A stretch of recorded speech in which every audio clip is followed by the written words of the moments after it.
Hey folks, welcome to Bear Mountain.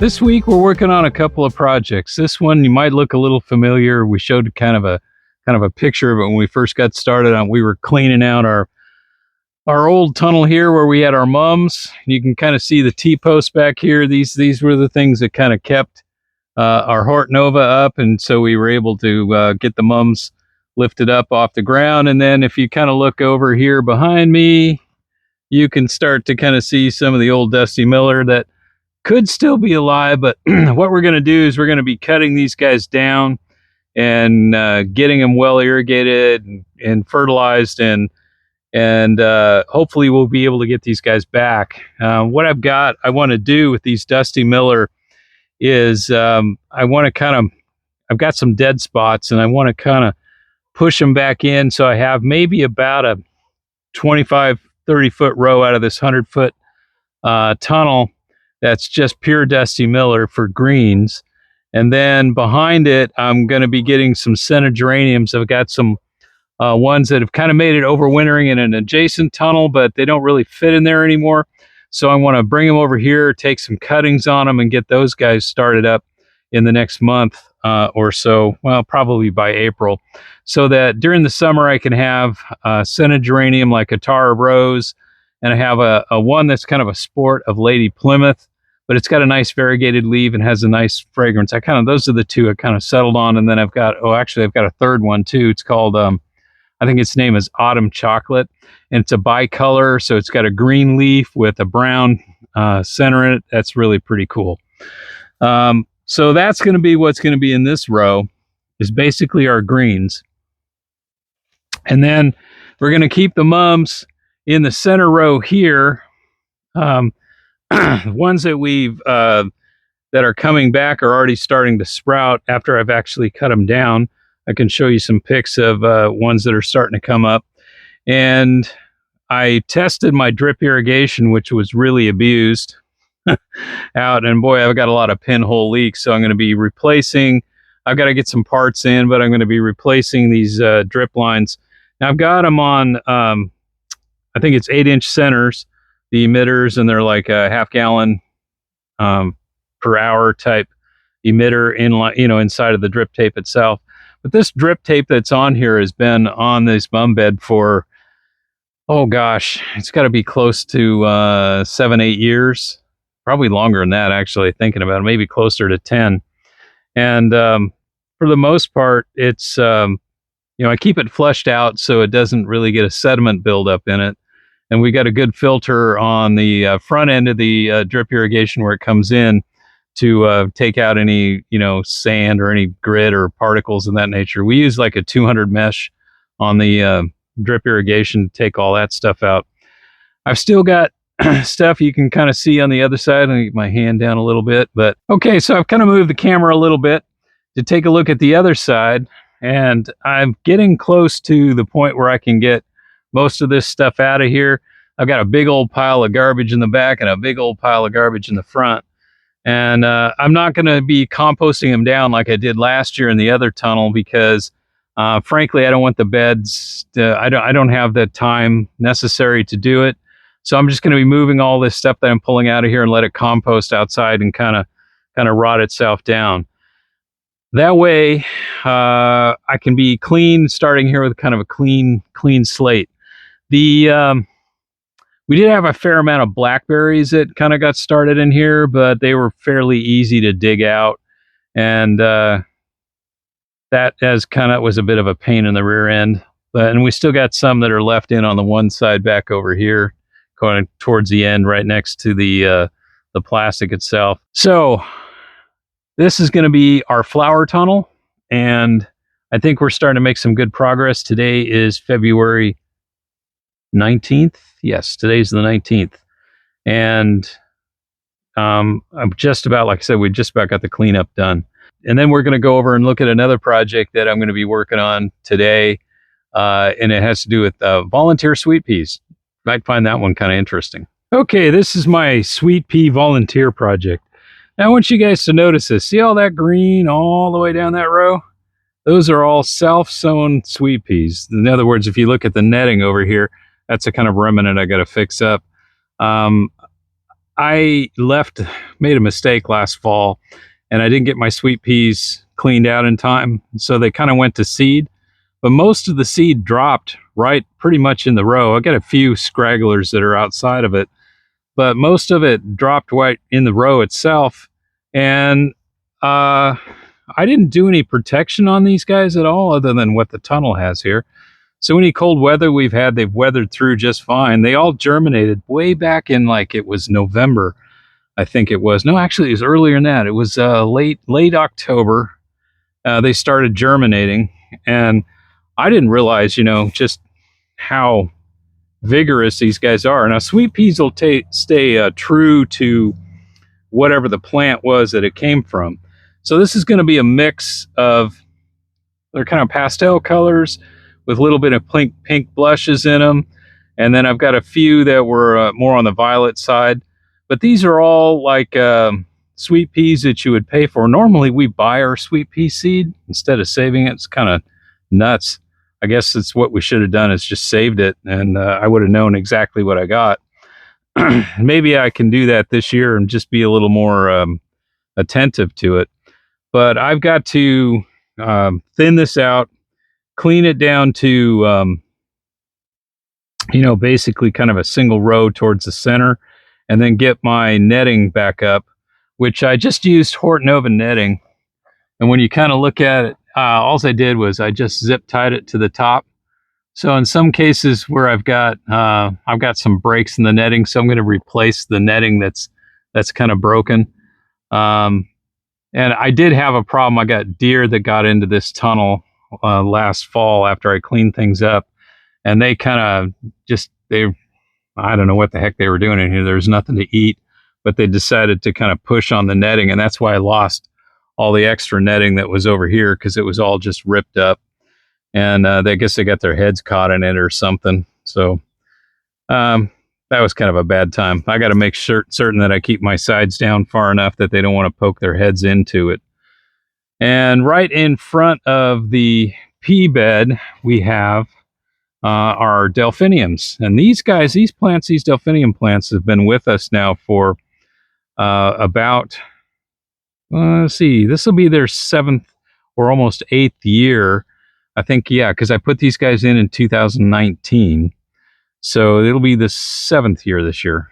And they're the Guardian series. So they're mostly, I got a mix of colors. I have some that are deep blue, some that are violet, a couple that are white. And these guys have just been champions. They come back, and they kind of reseed themselves as well. So I've kind of let them do that as they go. As you can kind of see, I got a sweet pea kind of stuck in there. And then I got a couple of weeds like that dock there. But for the most part, they've been kind of dormant since last fall, and they're going to come back. You can already start to see they're coming back, and that'll be nice in here. So we're going to have delphinium in here, sweet pea on this end. The rest of this is going to be veg with, I'm going to be putting in here, let's see, strawberry plants are going to go in the front of the delphinium. So up there where you see that white sack is, that's going to be my strawberry bed.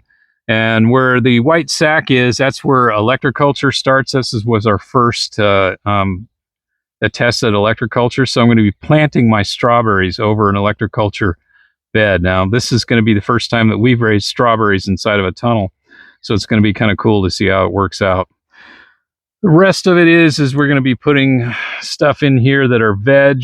So we're going to start with things like cole crops, kale, summer broccoli, and kind of a mix of things along those lines with some extra cucumbers. I'm going to start with cucumber plants in here, and also do our first round of beans in here. That'll pretty much finish the tunnel off on this side. And then this side over here, I've got some soil amending to do. I've got to get some compost. You can already see the potatoes. Sometimes you forget one. They're starting to sprout already. And I showed you, here's a picture of we're kiting our seed spuds, and they're about ready to put in. So our first potatoes for this year's crop are going to be a mixture of Yukon Golds, German Butterball, and Red Norland. So it's just going to be kind of a mix of things. We're saving our own seed potato.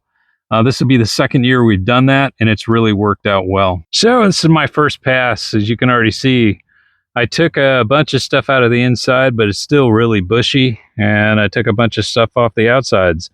And I've got two nice big piles of green sweet pea vines. I'm going to throw that in my Jadam liquid fertilizer bucket because this stuff is probably mostly nitrogen anyway. And that'll be a good fertilizer for a little bit as we go forward. So my next step is to get my netting up. I've got to go get some more of it. I kind of ran out, so I'll have to get that for another day. But get that up in the next day or two and do a little more thinning on the inside. This is so thick. These plants are actually multiple branched. Now, I'm not going to be doing the cordon method, obviously.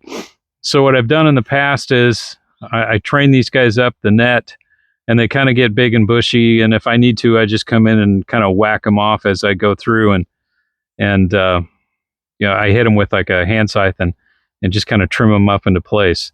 So they'll climb up the netting really pretty well. We're not going to get the super long stems like you would get if you were raising them on the cordon method, and maybe not as many flower heads per stem, but it still makes a nice flower.